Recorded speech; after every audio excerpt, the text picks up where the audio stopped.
Meus amigos, meus irmãos, boa tarde, boa noite.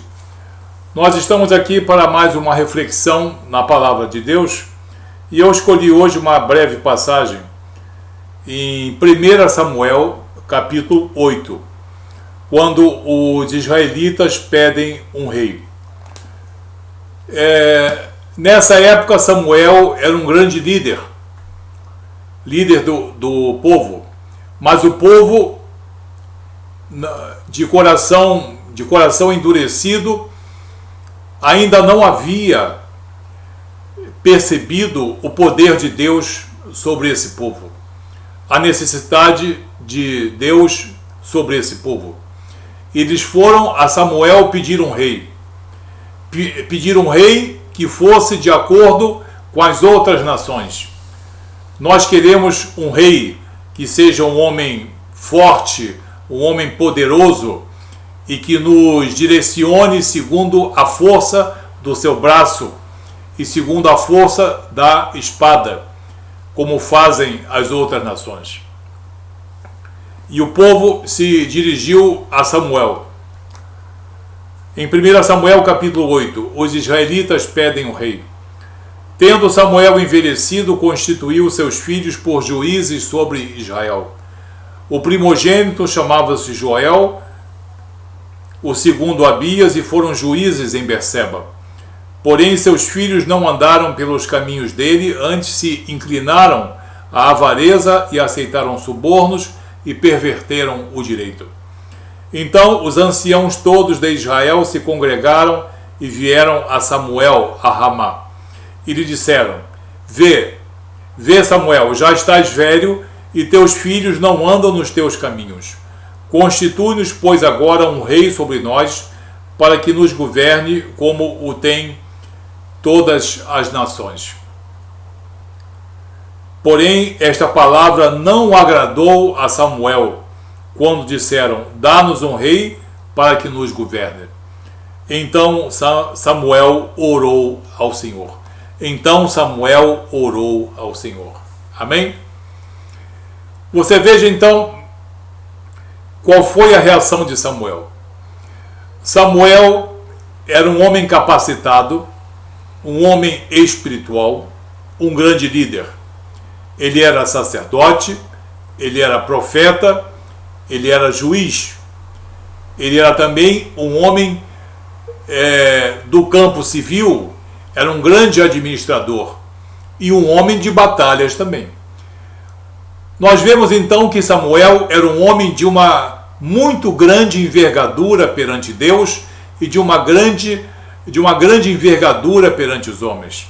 A credibilidade de Samuel como homem, como sacerdote, como profeta, como juiz, como líder de batalha e como administrador era total e absoluta. Mas com toda a credibilidade e com todo o cacifo, com toda a competência, o que ele fez? Ele discursou? Não.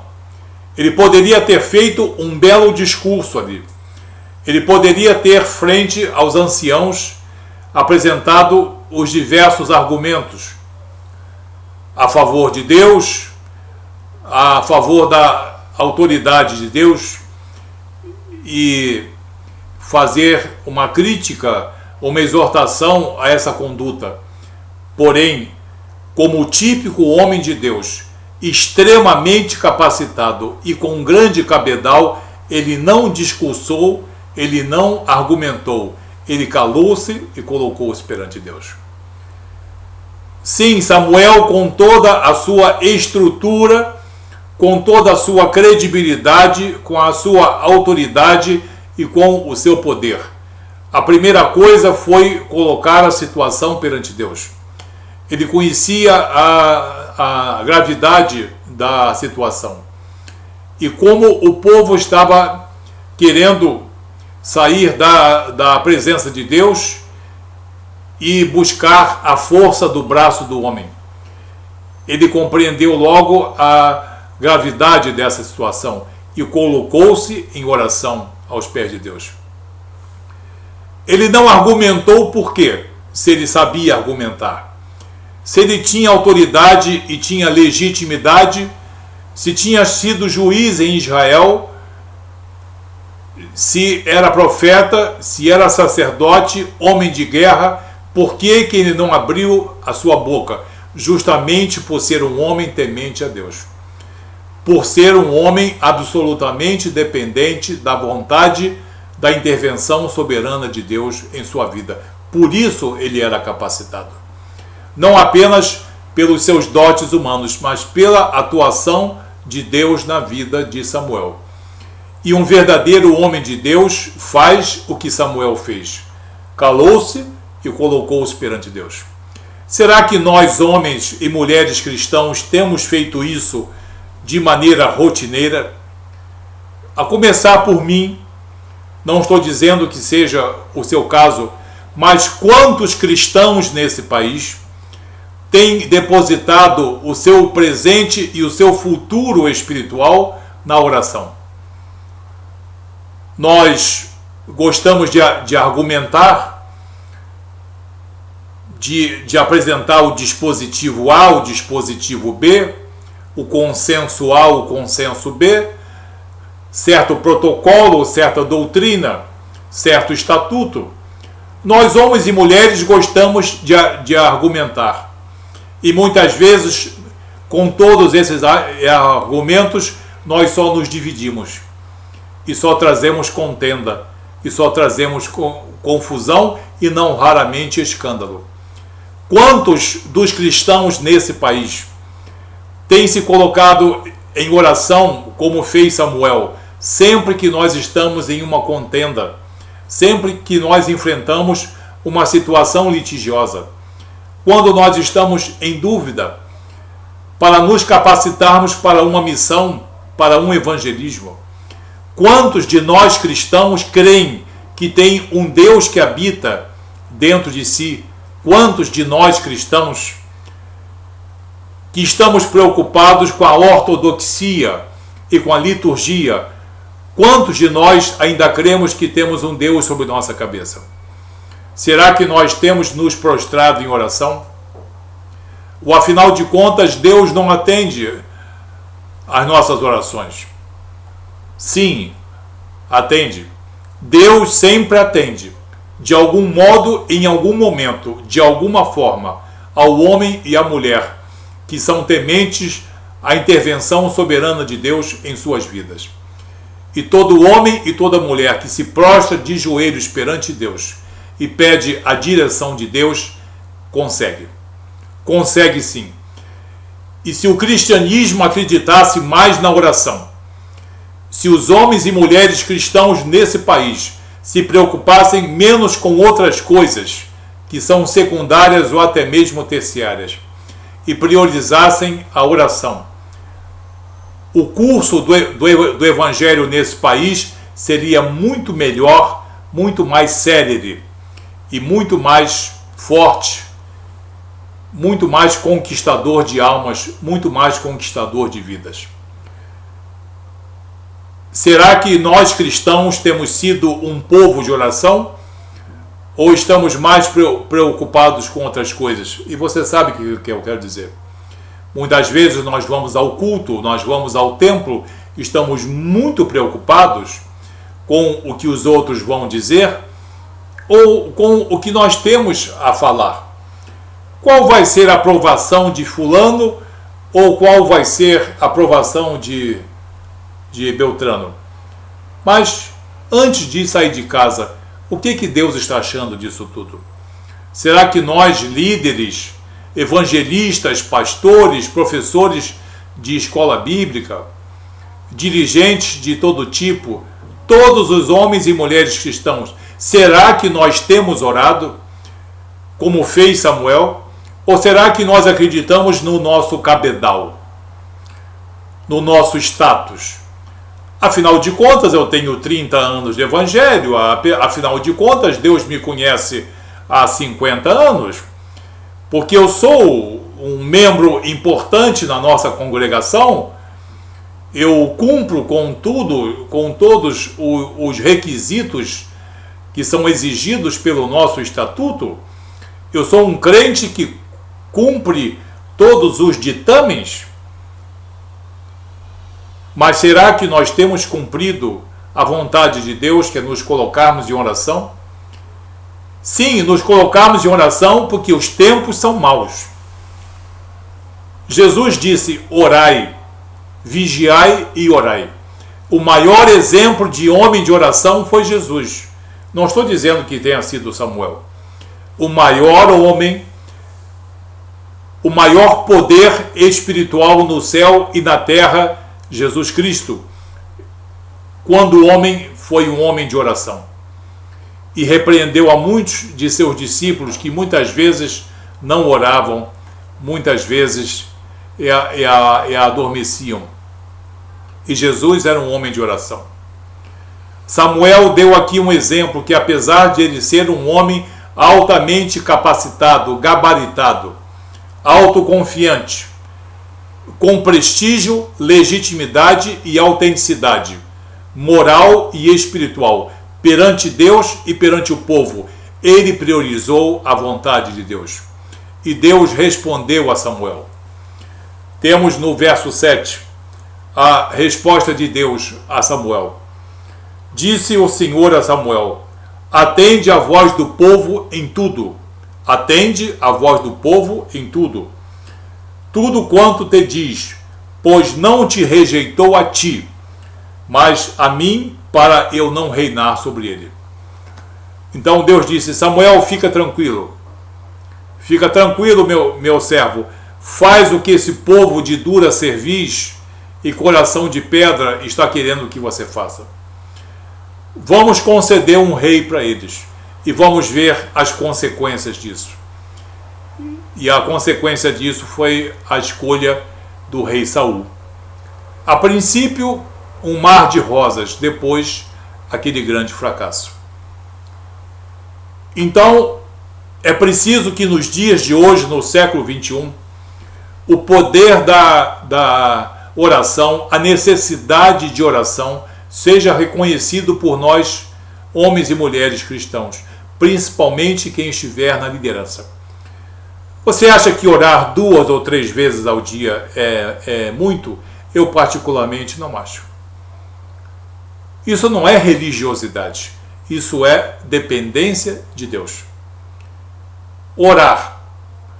Não aquelas orações demoradas, cheias de palavras eruditas, não é isso. Mas um estado de oração. Um coração quebrantado perante Deus. Um homem, chefe de família e líder, cristão verdadeiro que se ajoelha perante Deus, em seu quarto ou em seu gabinete, e coloca na presença de Deus suas dúvidas, suas frustrações, seus temores, a sua direção, a direção de um evangelismo, a direção de uma congregação. Deus responde ou não responde? Responde.